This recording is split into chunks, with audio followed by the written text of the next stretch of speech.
இதுக்கு முன்னுக்கு போட்ட வீடியோல சில பேர் கேட்டாங்க வேலை ஒன்றுக்கும் போறது இல்லையாண்டு. இன்றைக்கு என்ற வேலை நாள பாருங்க. தினசரி காணொளிப்பு நாள் 21. ஷூட்டிங்கு தேவையான சாமான் எடுத்து வச்சுட்டு எனக்கு உண்மையமா ஷூஸ் போறதுக்கு விருப்பம் இல்லை, ஆனா வேலைக்கு ஒழுங்கா போடணுன்றதுக்காக வெளிக்கிட்டு இன்றைக்கு நான் வீடியோ செய்ய போறேன். சோ அதனால தான் இவ்வளவு சாமான் கொண்டு போறேன். கார் இல்லாதால பர்மா வசார் தான் என்ன ஏத்திட்டு போனார். நானும் அவரும் மணமகன் விட்ட போறோம். காலையிலேயே வேலை கண்டதால வயிற்றுக்கு 2 வாழைப்பழத்தை உள்ள தள்ளிட்டு வர வண்டி இடத்துக்கு வந்து சேர்த்துட்டு மாப்பிள்ளை வீட்டை வந்து கேமரா எல்லாத்தையும் ரெடி பண்ணி வச்சுட்டு மாப்பிள்ளைக்காக வெயிட் பண்ணிட்டு இருந்தேன். மாப்பிள்ளை வர மாதிரி தெரியல, டீ தான் வந்துச்சு. சரி எதுக்கு விடுவான் அதை குடிச்சிட்டு மாப்பிள்ள வந்துட்டு அவர தனி ஷூட்டையும் எடுத்துட்டு ஃபேமிலியோடயும் கொஞ்சம் போட்டோஸ் எடுத்துட்டு ஹோலுக்கு போறதுக்கு நேரமானதால எல்லாத்தையும் அடுக்கி வச்சுட்டு ஹோலுக்கு கிளம்பிட்டோம். வந்த இடம் சிட்டில இருந்து தூரம் பண்ணதால இயற்கையை ரசிச்சுக்கிட்டு ஹோலுக்கு வந்து சேர்ந்தோம். பிறகு சாமான எல்லாத்தையும் ஒழுங்கு அடுக்கி வச்சுட்டு ஹோல் ரெடி ஆகாதால வெளியே சில டீடைல்ஸ் எடுத்துட்டு ஒரு முக்கிய அளவுல முடிச்சிட்டு வந்தேன். ஹோலும் ரெடி ஆயிட்டு சோ ஹோலையும் வடிவா எடுத்துட்டு இருக்க பாஸ் வந்துட்டார். அவருக்கும் ஒரு வணக்கத்தை போட்டுட்டு அவர் ஒரு வாக்கி டாக்கி தந்தார். அதுல ஓவர் சொல்லி செக் பண்ணி பார்த்துட்டு லைட் எல்லாத்தையும் செட் பண்ணிட்டு இது என்னுடைய தோழி சுஜிதா, நீங்கள் ஒரு ஹாய் சொல்லுங்க. காலையில வேலை கிளம்பினால கொஞ்சம் சோர்வா இருந்துச்சு, அதனால ஒரு கோப்பி குடிப்போம்னு நினைச்சேன். எங்க குடிக்க விட்டாங்க,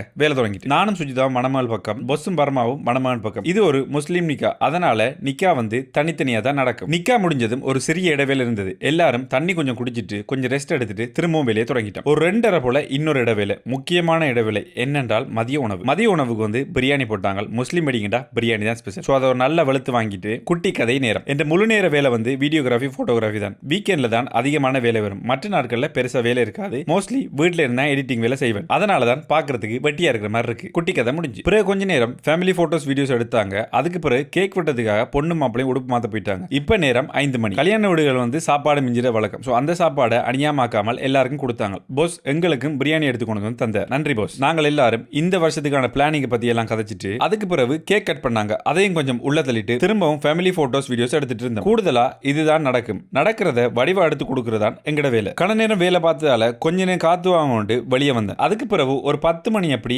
எல்லாத்தையும் முடிச்சாச்சு. சரி வீட்டை போலான்னு பார்த்தா இன்னும் முடியல, வேலை இருக்குன்னாங்க. சாமான் எல்லாத்தையும் எடுத்து அடுக்கி வச்சுட்டு இரவு உணவுக்கு KFC வந்தோம். ஆனா சாப்பிட்டு முடிக்கிறதுக்கு முன்னாடியே கோல் வந்துட்டு பொண்ணு விட்ட வர சொன்னாங்க. அங்க போய் அங்க கொஞ்சம் ஷூட் எடுத்துட்டு ஒரு 12:30 அப்படி வேலையை முடிச்சோம். அப்படியே நாளையும் முடித்துக் கொண்டேன். மீண்டும் நாளை சந்திப்போம்.